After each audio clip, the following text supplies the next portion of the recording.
کشمیر کا مسئلہ آج کل کافی زیادہ زیر بحث ہے۔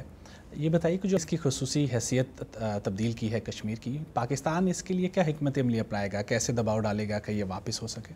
کشمیر کے اندر جو ہے وہ جد و جہد آزادی اتنی پروان چڑھ چکی ہے اور انڈیا نے اتنا زیادہ وہاں کشمیریوں کے ساتھ بےہانہ سلوک کیا ہے کہ اب اس کو اس چیز کی ضرورت پڑ گئی ہے کہ وہ براہ راست ایک ایسا قانون لے آئے جس سے کہ کشمیریوں کے لیے کوئی آپشن نہ رہے، یا وہ مریں یا جد و جہد آزادی میں حصہ لیں، یا تیسرا یہ ہے کہ ہندوستان کی سپریمیسی اور اس کی حکومت اور اس کے فیصلے کو قبول کر لیں۔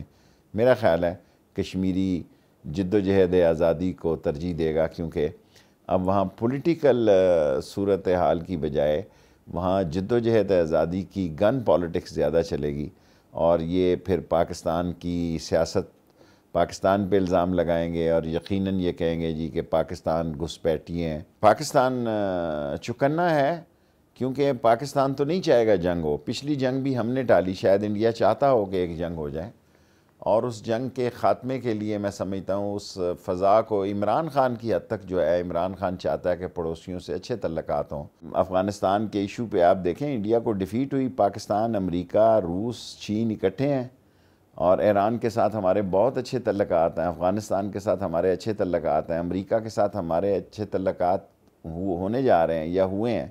اور اگر اس میں کشمیر کا مسئلہ حل ہو جاتا ہے تو انڈیا اور ہم مل کے اپنی غربت کو دور کر سکتے ہیں، جس کے چانسز نہیں ہیں۔ میں سمجھتا ہوں کہ مودی نے ایک ایسا فیصلہ کیا ہے جس سے کشمیریوں کی مدد ہوگی، ان کا راستہ نہیں روکا جائے گا۔ جنرل باجوہ صاحب بہت زبردست آرمی چیف ہیں اور بڑے فیوچرسٹ ہیں اور ویژنری ہیں۔ یہ سارا کرتارپور اور سارے انڈین کے ساتھ اچھے معاملات، اور شاید چند دنوں میں وہ چین بھی جا رہے ہیں۔ ابھی یہ معاملہ جو ہے کس طرف جائے گا؟ میں تو جنگ ہوتے دیکھ رہا ہوں 6 مہینے اور سال کے اندر۔ یہ میں نے آج اسمبلی میں بھی کہا ہے، اور لداخ میں جو انہوں نے فیصلہ کیا ہے وہ چین کے لیے کافی الارمنگ ہوگا۔ اسلامی دنیا بھی بڑی اس میں، کیونکہ میں جنگ کو اس لیے دیکھ رہا ہوں کہ پاکستان تو کبھی نہ جنگ کرے گا، نہ پاکستان کو جنگ سوٹ کرتی ہے، نہ پاکستان کو جنگ کرنی چاہیے۔ وہاں 26 کروڑ مسلمان ہیں،